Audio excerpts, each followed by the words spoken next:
आदाब नाजरीन, इस्तकबाल है आप सभी का तहजीब टीवी के यूट्यूब ऑफिशियल प्लेटफॉर्म पर। दुनिया भर की अहम खबरों के साथ मैं हिना मौत। चलिए खबरों की शुरुआत करते हैं। इजराइल ईरान जंग से पहले तेहरान और वाशिंगटन ने ओमान की सलीसी में 5 दौर के जौहरी मुज़ाकरात किए थे, लेकिन ईरान में यूरेनियम एनरिचमेंट का मुद्दा सामने आने के बाद मुज़ाकरात आगे नहीं बढ़ सके थे। ईरान जुम्मे यानी 25 जुलाई 2025 को तुर्की की राजधानी इस्तांबुल में ब्रिटेन, फ्रांस और जर्मनी के साथ जौहरी मुज़ाकरात करेगा। ईरान महकमा खारजा के तर्जुमान ने पीर यानी 21 जुलाई 2025 को ये जानकारी दी। इससे पहले तीनों यूरोपीय मुल्कों ने वार्निंग दी थी कि अगर मुज़ाकरात शुरू नहीं हुए तो ईरान पर फिर से बैनुल अक़वामी पाबंदियां लगा दी जाएंगी। ईरान के सरकारी मीडिया ने ईरानी महकमा खारजा के तर्जुमान इस्माइल बगई के हवाले से कहा, ईरान, ब्रिटेन, फ्रांस और जर्मनी के बीच बैठक नायब वज़ीर खारजा की सतह पर होगी। ईरानी वज़ीर खारजा अब्बास अरागची के साथ पहले ही बातचीत हो चुकी है। खबर रसा एजेंसी रॉयटर्स की एक रिपोर्ट के मुताबिक जुमे को होने वाली ये बातचीत यूरोपीय मुल्कों के वज़ीर खारजा और यूरोपीय यूनियन की खारजा पॉलिसी के सरबराह के बीच ईरान के वज़ीर खारजा अब्बास अरागची के साथ हुई पहली बातचीत के बाद हो रही है। ये बातचीत 1 महीने पहले इजराइल और अमेरिका के जरिए ईरान के जौहरी ठिकानों पर हमले के बाद हुई है। चीन और रूस के साथ तीनों यूरोपीय मुल्क भी ईरान के 2015 के जौहरी समझौतों के हक में रहे हैं। हालांकि अमेरिका 2018 में इस समझौते से हट गया था, जिसके तहत ईरान पर लगी पाबंदियों को उसके जौहरी प्रोग्राम पर लगी रोक के बदले में हटा दिया गया था। इन तीनों यूरोपीय मुल्कों ने कहा है कि अगर इजराइल ईरान हवाई जंग से पहले ईरान और अमेरिका के बीच चल रहे जौहरी मुज़ाकरात फिर से शुरू नहीं होते हैं या कोई नतीजा नहीं निकलता है तो वो अगस्त के आखिर तक मैकेनिज्म के जरिए से तेहरान पर अक़वाम मुत्तहिदा की पाबंदियों को फिर से लागू कर देगा। अरागची ने हाल ही में कहा था कि अगर E3 कोई किरदार अदा करना चाहता है तो उसे जिम्मेदारी से काम करना चाहिए। धमकी और दबाव की घिसी पिटी पॉलिसियों को छोड़ देना चाहिए। इसमें स्नैप पैक भी शामिल है, जिसकी कोई अखलाकी और कानूनी बुनियाद नहीं है। इजराइल ईरान जंग से पहले तेहरान और वाशिंगटन ने ओमान की सालिसी में 5 दौर जौहरी मुज़ाकरात हुए थे, लेकिन ईरान में यूरेनियम एनरिचमेंट का मुद्दा सामने आने के बाद मुज़ाकरात आगे नहीं बढ़ सके, क्योंकि मगरबी ममालिक जौहरी हथियारों के किसी भी खतरे को कम करना चाहते हैं। इजरायली फौज के जरिए वस्ती गजा के कुछ हिस्सों को खाली करने का हुक्म जारी करने के बाद एक नई तशवीश पैदा हो गई है। ये उन कुछ इलाकों में से एक है जहां इजराइल ने शायद ही कभी जर्मनी फौजियों के साथ काम किया हो और जहां कई बैनुल अक़वामी तंजीमें इमदाद तक़सीम करने की कोशिश कर रही हैं। गाज़ा पट्टी के महकमाए सेहत ने बताया कि इतवार को गाज़ा पट्टी में कई जगहों पर खाना पहुंचाने की कोशिश करते हुए कम से कम 85 फिलिस्तीनी मारे गए। 21 महीने से ज्यादा वक्त से चल रही जंग में मदद चाहने वालों के लिए ये अब तक का सबसे मोहलिक दिन था। इजरायली फौज के जरिए वस्ती गाज़ा के कुछ हिस्सों में खाली करने का हुक्म जारी करने के बाद एक नई तशवीश पैदा हो गई है। ये उन कुछ इलाकों में से एक है जहां इजराइल ने शायद ही कभी जमीनी फौजियों के साथ काम किया हो और जहां कई बैनुल अक़वामी तंजीमें इमदाद तक़सीम करने की कोशिश कर रही हैं। एक ग्रुप ने कहा है कि कई ऑफिसेस को फौरन खाली कराने का हुक्म दिया गया है। इजराइल की तरफ से इस पर कोई तबसरा नहीं किया गया है। सबसे ज्यादा मौतें शुमाली गजा में हुई, जहां के हालात बहुत खराब हैं।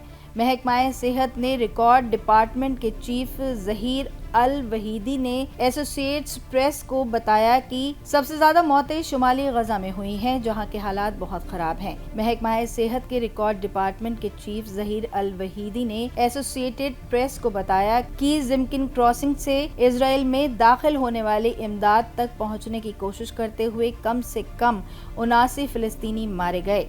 अक़वाम मुत्तहिदा वर्ल्ड फूड प्रोग्राम ने कहा कि इमदाद से भरे 25 ट्रक भूखे लोगों के लिए पहुंचे थे। अक़वाम मुत्तहिदा के एक अफसर ने नाम न बताने की शर्त पर बताया कि इजरायली फोर्सेस ने काफिले से खाना छीनने की कोशिश कर रही भीड़ पर गोलियां चलाईं। अचानक टैंकों ने हमें घेर लिया और गोलियां और हमलों की बौछार के बीच हमें फंसा लिया।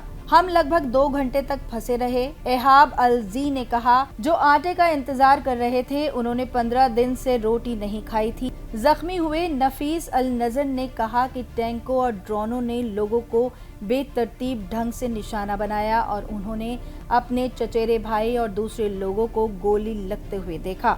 इजरायली फौज ने कहा कि फौजियों ने शुमाली गजा में हजारों फिलिस्तीनियों के एक काफिले पर गोलियां चलाईं जो खतरे थे और उन्हें कुछ हलाकतों की जानकारी थी, लेकिन उनसे कहा कि गजा में अफसरान के जरिए बताई गई तादाद उसकी इब्तदाई जांच से कहीं ज्यादा थी। उसने हमास के लड़ाकों पर अफरा तफरी फैलाने का इल्जाम लगाया। अस्पतालों के मुताबिक 150 से ज्यादा लोग जख्मी हुए हैं, जिनमें से कुछ की हालत तशवीशनाक है। सीरियाई फौज ने अब स्वेदा से काफी हद तक अपनी टुकड़ियां हटा ली हैं, लेकिन इसी दौरान ड्रूज लड़ाकों के जरिए बेदुइन बस्तियों पर बदले की कार्रवाई की खबरें भी सामने आईं। सीरिया के जनूबी स्वेदा सूबे में एक बार फिर फिरकावाराना तशद्दुद भड़क उठा है।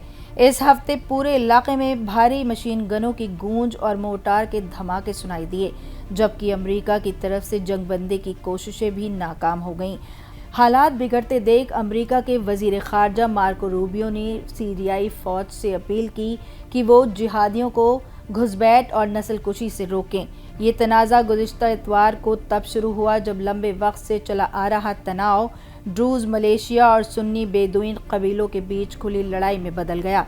सीरियाई फोर्सेस ने शुरुआत में हालात काबू में लाने की बात कही, लेकिन जल्दी ही वो बेदुइन की हिमायत में दिखे, जिससे ड्रूज कम्युनिटी और भड़क गई। सीरिया के वजीर इत्तलात हमजा अल मुस्तफ़ा ने कहा कि सूरत हाल को मुस्तकिल लड़ाई में बदलने से रोकने के लिए जंग बंदी का ऐलान किया गया है, जिससे मौजूदा झड़पें रोकी जा सकती हैं और सियासी हल का रास्ता निकाला जा सके। इसी बीच इजराइल ने दमिश्क में टारगेटेड एयर स्ट्राइक की, ये कहते हुए कि इसका मकसद ड्रूज शहरियों की हिफाजत करना है। सीरियाई फौज ने अब स्वेदा से काफ़ी हद तक अपनी टुकड़ियां हटा ली हैं, लेकिन इसी दौरान ड्रूज लड़ाकों के जरिए बेदुइन बस्तियों पर बदले की कार्रवाई की खबरें भी सामने आईं। अपने टेलीविजन खिताब में सदर अल-शरा ने गैर कानूनी ग्रुप और दुश्मन कबीलों को इस गैर मामूली बहरान का जिम्मेदार बताया। Syrian observatory for human rights के मुताबिक अब तक 940 से ज़्यादा लोग मारे जा चुके हैं। अक़वाम मुत्तहिदा का कहना है कि एक हफ्ते में ही 80,000 लोग अपने घर छोड़ने पर मजबूर हुए हैं। जैसे जैसे सिफारतकारी तनाज़े के हल में नाकाम हो रही है, सवाल उठता है कि ये जंगबंदी इस फिरकावाराना आग को रोक पाएगी। वहीं अमरीकी सदर डोनाल्ड ट्रंप के जरिए मगरबी एशिया में अमन लाने के दावे ज़मीन पर सच साबित नहीं हो रहे हैं। गजा से यमन और लेबनान से लेकर ईरान और अब सीरिया तक पूरा इलाका अदम इस्तेहकाम और खूरेजी की गिरफ्त में है। डोनाल्ड ट्रंप के हैंडल से पोस्ट इस AI जनरेटेड वीडियो में साबिक सदर बराक ओबामा को ओवल ऑफिस के अंदर ही FBI एजेंटों के जरिए गिरफ्तार किया गया दिखाया गया है। अमरीकी सदर डोनाल्ड ट्रंप को कुछ आए न आए, हद पार करना जरूर आता है। उन्होंने एक बार फिर इसे साबित किया है।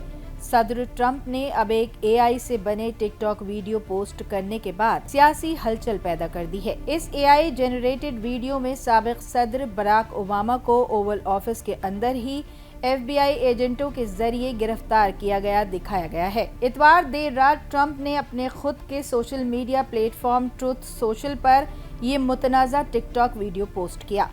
इसमें दिखता है कि ओबामा ट्रंप के साथ बैठे हुए हैं, तभी FBI के 2 एजेंट आते हैं तो ओबामा को कॉलर से पकड़कर नीचे घुटनों के बल गिराते हैं और फिर उन्हें हथकड़ी लगा देते हैं।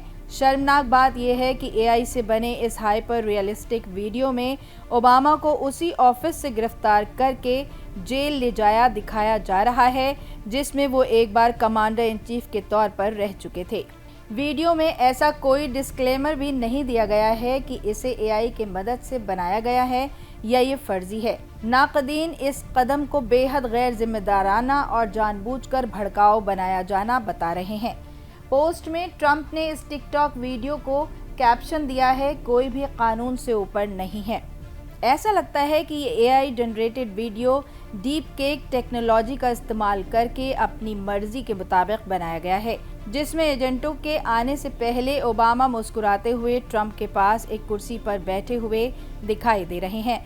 ट्रंप का ये कदम अमेरिका की नेशनल इंटेलिजेंस की डायरेक्टर तुलसी गबार्ड के जुमे को ये दावा करने के बाद आया है कि उनके पास हैरान कुन और ज़बरदस्त सबूत हैं कि ओबामा ने साल 2016 के इलेक्शन में डोनाल्ड ट्रंप की जीत को नुकसान पहुंचाने और बाद में उनकी सदारत को कमज़ोर करने के लिए रूस के साथ मिलकर साजिश रची थी। वहीं ट्रंप लंबे वक्त से अपने सियासी मुखालिफिन की जांच करने, मुकदमा चलाने, जेल भेजने या दूसरी तरफ से सजा देने की धमकी देते नजर आ रहे हैं। इंडोनेशिया के शुमाली सुलावेसी में तालस जजीरे के पास इतवार को एक खौफनाक हादसा हुआ है। करीब 280 लोगों को लेकर जा रही एक मुसाफिर कश्ती में आग लग गई। इंडोनेशिया के शुमाली सुलावेसी में तालस जजीरे के पास इतवार को एक खौफनाक हादसा हुआ है। करीब 280 लोगों को लेकर जा रही एक मुसाफिर कश्ती में आग लग गई। इस हादसे में जहां कम से कम 3 लोगों की मौत हुई तो वहीं कुछ लोग जान बचाने के लिए समंदर में कूद गए। बताया जा रहा है कि कश्ती मनाडो पोर्ट जा रही थी, जहाँ कुछ मुसाफिर आग से बचने के लिए समुद्र में कूद गए तो वहीं कुछ लोग अभी तक इसमें फंसे हुए हैं। इस कश्ती का नाम KL बार्सिलोना VA बताया जा रहा है। सर्च एंड रेस्क्यू ऑपरेशन में शामिल एक ऑफिसर वेरी आरियांटो ने बताया 3 लोगों की मौत हो गई है और करीब 150 लोगों को बचा लिया गया है। उन्हें बचाव टीमों और मकामी मछली पकड़ने वाली कश्तियों की एक मुश्तरका टीम ने बताया नौका के ऊपरी डेक से घना काला धुआं उठता देखा गया। कुछ रिपोर्टों के मुताबिक आग मकामी वक्त के मुताबिक दोपहर करीब 1:30 बजे लगी। अब्दुल रहमद अगू नाम के एक मुसाफिर ने हादसे के वक्त फेसबुक लाइव किया और जो वीडियो सामने आया उसे देखकर अंदाजा लगाया जा सकता है कि हादसा कितना खतरनाक होगा।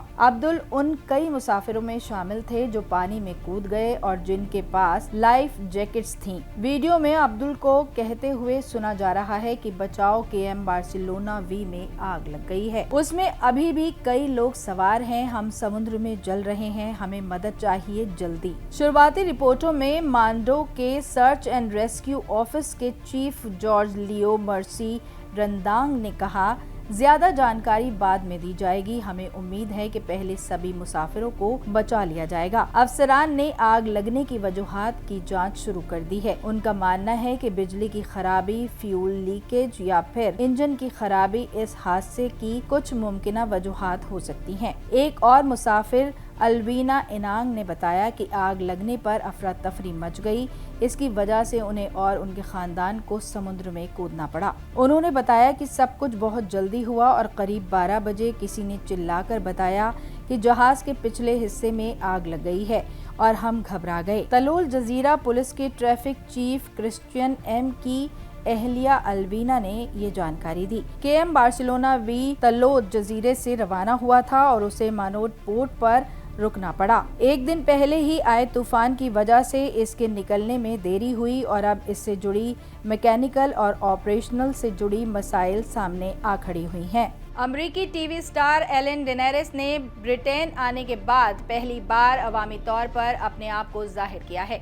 उन्होंने कहा है कि उन्होंने डोनाल्ड ट्रंप के दोबारा अमरीकी सदर चुने जाने के अगले ही दिन देश छोड़ने और इंग्लैंड में बसने का फैसला कर लिया था। कॉमेडियन और होस्ट ने एक भीड़ से खिताब करते हुए कहा कि ब्रिटेन में जिंदगी बेहतर है, हम यहीं रहेंगे। एलन 30 सालों तक अमरीकी टीवी पर सबसे बड़े नामों में से एक रहीं। अपने डे टाइम चैट शो 1990 की दहाई में एजाज़ात, सिटकॉम, ऑस्कर, ग्रैमी और एमी अवार्ड्स की मेज़बानी और फंडिंग निमो में डोरी के किरदार को अपनी आवाज़ देने की बदौलत जानी जाती हैं। अपने टॉक शो के रद्द होने के बाद वो 2024 में अमेरिका में आखिरी स्टैंड अप टूर पर गईं और फिर एक घर खरीदा जो एक तारीखी और खूबसूरत इलाके में है। रविवार को पास के थिएटर में वो ब्रॉडकास्टर रिचर्ड बेकन से बात कर रही थीं, जिन्होंने उनसे पूछा कि क्या डोनाल्ड ट्रंप की वजह से उनके जाने की खबरें सही हैं। उन्होंने जवाब दिया हाँ। उन्होंने कहा कि मैं और डी रासी ने शुरुआती सालों में 3 या 4 महीने ब्रिटेन में बिताने का सोचा था, लेकिन अब वो यहाँ घर भी खरीद चुकी हैं। उन्होंने कहा चुनाव से एक दिन पहले हम यहाँ पहुँचे और सुबह उठते ही हमारे दोस्तों के रोने वाले इमोजीज वाले ढेर सारे मैसेजेस आए और मैंने सोचा वो आ गया और हमने सोचा हम यहीं रहेंगे। आपको बता दें कि एलन डेनेरिस शो 2003 में शुरू हुआ था और 2022 में रद्द कर दिया गया था। ایلن سوشل میڈیا پر اپنی نئی دیہی زندگی کی جھلکیاں دکھا رہی ہیں۔ انہوں نے کام کی جگہ پر غلط رویے کا بھی ذکر کیا اور الزامات پر بھی بات کی، جن کی وجہ سے 2022 میں ان کا لمبے وقت سے چل رہا چیٹ شو بند ہو گیا۔ انہوں نے اعتراف کیا ہے کہ وہ بے حد بے باک ہو سکتی ہیں، لیکن وہ ایسا کرنا نہیں چاہتی۔ طاقتور ایکویڈر گروہ کے لیڈر ایڈولفو میکیاس ویلامار کو ڈرگس اور ہتھیاروں کی تسکری کے الزاموں کا سامنا کرنے کے لیے امریکہ کے حوالے کیا گیا ہے۔ فیٹو کے نام سے مشہور ایکویڈر گروہ کے سرغنہ کو جون میں پھر سے پکڑ لیا گیا تھا۔ لگ بھگ 1 سال پہلے وہ ایک اعلیٰ حفاظتی جیل سے بھاگ گیا تھا، جہاں وہ کئی جرائم کے لیے 34 سال کی سزا کاٹ رہا تھا۔ اس کے وکیل نے رائٹرز کو بتایا کہ وہ سوموار کو ایک امریکی وفاقی عدالت میں پیش ہوگا، جہاں وہ ڈرگس اور ہتھیاروں کی تسکری کے بین الاقوامی الزامات میں خود کو بے گناہ ثابت کرے گا۔ میکیاس لاس چونروس گروہ کا لیڈر تھا، جو میکسیکو اور بالکن کی طاقتور جرائم پیشہ تنظیموں سے جڑا ہے۔ لاس چونروس کو ایکویڈر کے ایک سیاحتی مقام سے اس خطے میں سب سے زیادہ قتل کی شرح والے ملک میں بدلنے کے لیے ذمہ دار ٹھہرایا جاتا ہے۔ اس وقت دنیا میں پیدا ہونے والی کل کوکین کا 70% سے زیادہ حصہ ایکواڈور کی بندرگاہوں سے ہو کر گزرتا ہے۔ یہ دیش دنیا کے 2 سب سے بڑے کوکین برآمدات والے ملک کولمبیا اور پیرو کے بیچ واقع ہے۔ جون میں پولیس نے میکیاس کو منٹا شہر میں ایک عالیشان گھر کے نیچے ایک زیر زمین بنکر میں پایا۔ اسے لا روکا نامی ایک ہائی سیکیورٹی والی جیل لے جایا گیا۔ اس وقت ایکواڈور کے صدر ڈینیال نوبوا نے اسے پکڑنے کے لیے سیکیورٹی فورسز کی طرف سے اور کہا کہ اسے امریکہ کے حوالے کیا جانا چاہیے۔ ملک کے جیل حکام نے کہا کہ اسے اتوار کو ایکواڈور کی جیل سے امریکی حکام کو سونپنے کے لیے باہر نکالا گیا تھا۔ ان کے وکیل ایلیسکی نے رائٹرز کو بتایا، میکیاس اور میں کل بروکلن وفاقی عدالت میں پیش ہوں گے، جہاں وہ خود کو بے گناہ بتائیں گے۔ اس کے بعد اسے ایک نامزد جیل میں رکھا جائے گا۔ صدر نوبوا کے ذریعے بلائی گئی عوام نے ایکواڈور کے لوگوں کے حق میں ووٹ کیا، جنہوں نے بڑھتے جرائم پر نکیل کسنے کا عزم لیا تھا۔ اس سال مارچ میں نوبوا نے BBC کو بتایا کہ وہ چاہتے ہیں کہ امریکی، یورپ اور برازیل کی فوجیں جرائم پیشہ گروہوں کے خلاف ان کی جنگ میں شامل ہوں۔ ناظرین، آج کے لیے بس اتنا ہی۔ دیش دنیا کی اہم ترین خبروں کو مزید جاننے کے لیے ہمارے YouTube چینل تہذیب TV آفیشیل کو لائک، شیئر اور سبسکرائب کریں۔ فی الحال مجھے دیجیے اجازت۔ آداب۔